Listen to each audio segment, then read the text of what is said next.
Arc Raiders just had its server slam over the weekend and I had an absolute blast playing it, both solo and with friends. Now, don't get me wrong, there are definitely a few things that did disappoint me, but overall, this game was fantastic. So today, I'm breaking down my full thoughts on the server slam, the good and the bad, and trust me, there's a lot to talk about. Let's first start with the biggest complaints I've seen online. The fact that Arc Raiders is in third person. A lot of players are saying this encourages camping and corner peeking, but honestly, that argument doesn't hold up to me. I've played games like Escape from Tarkov, very casually mind you, and Hunt Showdown, and those games are in first person, but I still had to deal with campers there. It's not a third person problem, it's a player's mentality problem. If anything, I find that third person kind of helps people against someone who's camping. Imagine you're about to go through a door and there's a small hallway.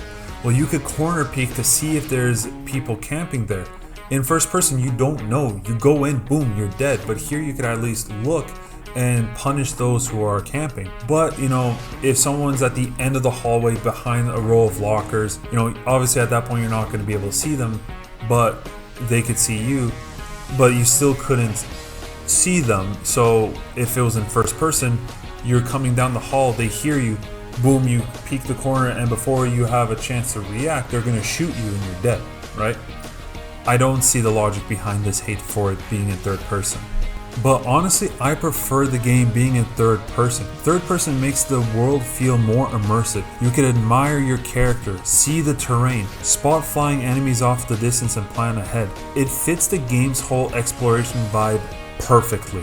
Now let's talk about another big complaint that people have online, and that's the Arc themselves. So many people are saying that the Arc are too powerful, they're too tanky. I even saw a guy who recorded a video say that how he was fighting a Rocketeer and it took him and his team too long to kill it. But if you watch the video, his teammates were using things like the Kettle or the Stitcher, which are light ammo based weapons, and he had a Pharaoh, which is a heavy ammo gun, but he wasn't shooting the propellers. Now, if you don't know this, the guns have categories of armor penetration, and that's how much damage they'll do to the Arc themselves. And things that use light ammo have very weak armor penetration. That's not their job. Their job is to deal with enemy players and their shields. Heavy, yes, does a lot of damage to their shields and players, but they're mostly made for the Arc. And I disagree with the big conversation that people are having that the Arc should be easier. Those things are supposed to be terrifying. They are literally what is wiping out humanity. They should be hard to kill. In games like Hunt Showdown, those zombies that you deal with are just background noises to me. They're only dangerous if you run out of ammo or they are attacking you while you're fighting enemy players. But here, the Arc actually feel like a threat. You can't ignore them. You have to plan around them. My only gripe are the Hornets, where I will look around and see, okay, is there any Arc nearby? No, I'm gonna loot this thing.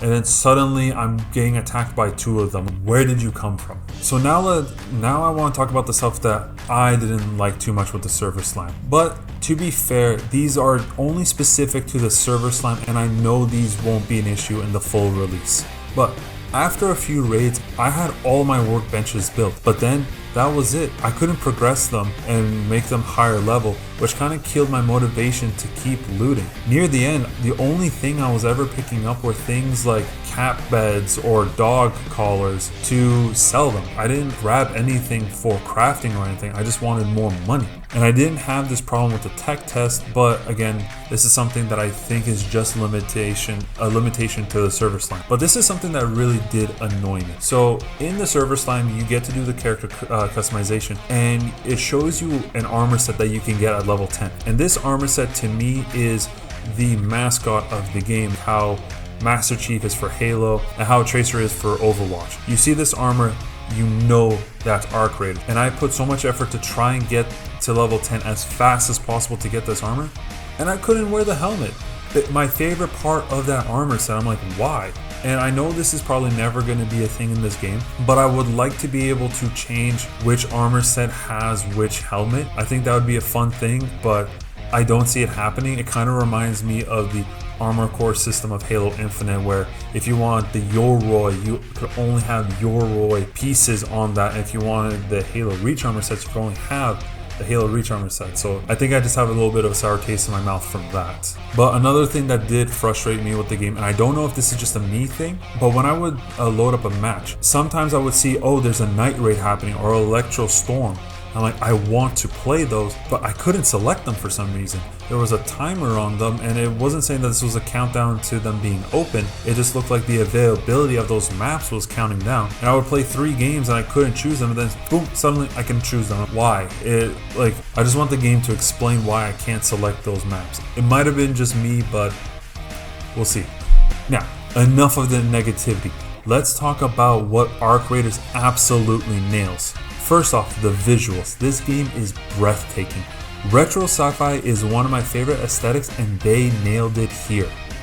The environments are detailed, the outfits look incredible, and the world feels alive-ish given what's happened.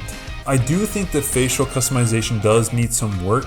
It's hard to make a decent looking character, but since most skins include helmets, it's not a deal breaker to me. It's just something that I noticed. The Arc look and sound terrifying. In one raid, my squad got wiped by an enemy team, and we were playing free kits, and I survived. I don't know how, but I did. In that, at the beginning of the match, it told us that the Queen was there, and I wanted them to see what the Queen was like.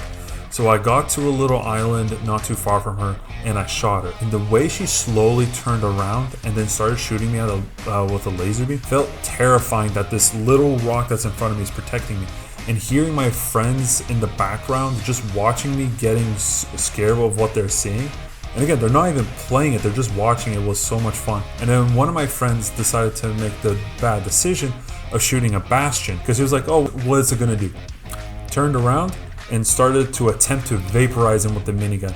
And hearing him just scream, be like, oh my god, is so funny. And besides sightseeing and tanning your back after a Rocketeer bombards you with rockets, the other big thing that you'll do in this game is shoot. And the gunplay, I honestly love it. The guns are great. Except for the hairpin, I don't like that gun. I get that it has a purpose, but I don't think it's worth having one of your weapon slots used up and using your inventory. I think it's worthless. The guns look like someone raided a junkyard and duct taped everything together, and I mean that as a compliment. And when you upgrade them, they look cleaner and feel stronger, but never damage. I like how when you upgrade them, they upgrade several stats. That always stays the same, and I never felt cheated in a fight. If I lost, it wasn't because of some overpowered gun. It was because the other team had better aim or better position or a mix of both. And the best moments of this game is when the PvP gets interrupted by the Arc. You can throw a lure grenade towards your opponents to attract swarms of Arc to them, and suddenly it's just chaos unfolding like a scene from a movie, and it's amazing. The AI in this game is next level, and I'm going to be the first one to say this, but this is going to spoil me in other games, not just in extraction shooters, just in general. The enemies actually react to when you hit their hit points. Shoot a Hornet and its propeller, and it will still try to fly. It's going to struggle, it's going to wobble, and it's still going to chase you. And in other games, it would either fall dead or act like nothing's happening, but the propeller is just all blacked out and fire's coming out. The only thing I would like them to tweak is the aggro range on flying units. At one point, my friend and I, we were looting a building. We heard an angry Arc outside, and it turns out it was in the first floor, and it was already flying straight at us and getting ready to shoot. That time, it felt a little too aggressive. I also really like how clear looting feels. You immediately know what each item is used for: crafting, selling, or scrapping. I never felt like I was running out of materials, and thanks to Scrappy, you always get something after each run, whether you win or you lose, and everything feels just so streamlined and easy to understand. And I want to tell you guys one of my favorite moments of the game when it came to looting. I opened up a locker, and to give you guys a little bit of background, this was during a night raid, and my friend and I used a key card to get into this room, and I opened the locker. Inside it, I heard this music, I saw a flashing yellow light, and I got a grapple hook. The same one that Tim the Tap Man got on his first run, and I'm still jealous about that. But then I also got the sniper rifle. And after that raid, my friend and I, we were like, you know what, the next one's gonna be our last raid. Let's take everything. I had my AR fully kitted, fully maxed out. I had the sniper rifle. I had my grapple hook. I was ready to fight. We saw somebody, we shot at them, they got behind cover, and I was like, all right, let's do this. Boom, I got killed almost instantly by 2 shots by 2 different pharaohs, and I was knocked out. Didn't really get a chance to use the grapple hook, which was a disappointment, but you know what? That's the life of an extraction shooter. Overall, Arc Raiders Server Slam was an awesome tease of what's to come. Yes, I wish there was another map, and I was hoping for a bit more progression, but if this is just what the taste of the full game is, I'm really excited. It's chaotic, cinematic, and it actually feels different from every other extraction shooter out there. But that's just my experiences. I want you guys to tell me in the comments down below, what are your favorite moments of Arc Raiders? And if you like this video, hit the thumbs up, and if you want to see more content like this where I talk about video games, I'm going to be trying to do a lot of Arc Raiders focused stuff when the game fully comes out, and other video games, hit the subscribe button, and until then, I'll see you guys next time.